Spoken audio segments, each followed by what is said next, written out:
আজ ৭২তম প্রজাতন্ত্র দিবসের পূর্ণলগ্নে হাত বাড়ালেই বন্ধু নামক একটি স্বেচ্ছাসেবী সংস্থার তত্ত্বাবধানে হলো ব্যারাকপুরে মোহন গ্রাম পঞ্চায়েতে বিনামূল্যে স্বাস্থ্য ও চক্ষু পরীক্ষা শিবির।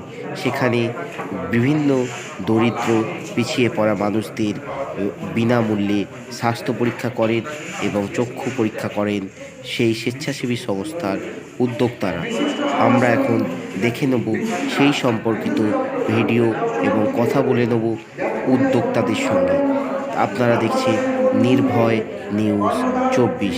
আরও এ বিষয়ে বিভিন্ন রকম সংবাদের জন্য এবং বিভিন্ন জনসেবামূলক কাজকর্মের ভিডিও পেতে আমাদের ইউটিউব চ্যানেল সাবস্ক্রাইব করুন এবং ফেসবুক পেজ লাইক করুন। নমস্কার।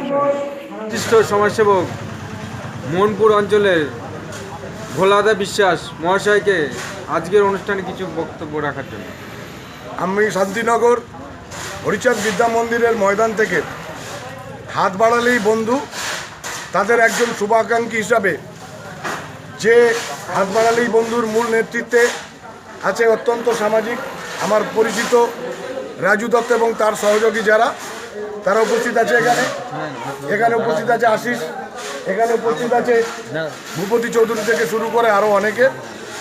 আমি যেটা বলতে চাইছি, আমরা দেখেছি গত মার্চ মাসের করোনা যখন সারা পৃথিবী স্তব্ধ হয়ে গেছে, যার সঙ্গে সঙ্গে আমাদের এই অঞ্চলেও সেই করোনার প্রকোপে যখন মানুষ প্রায় নিষ্পেষিত এবং অনাহার ক্লিষ্ট মানুষগুলোকে বারংবার খাবার পৌঁছে দিয়ে ত্রাণ শিবির পরিচালনা করার মধ্য দিয়ে সেই মানুষগুলোকে বাঁচিয়ে নেওয়ার যে গুরুদায়িত্ব কাঁধে তুলে নিয়েছিল এই এলাকার সামাজিক সংগঠন হিসাবে, তার অন্যতম মুখ রাজু দত্ত এবং সংস্থার নাম হাত বাড়ালেই বন্ধু।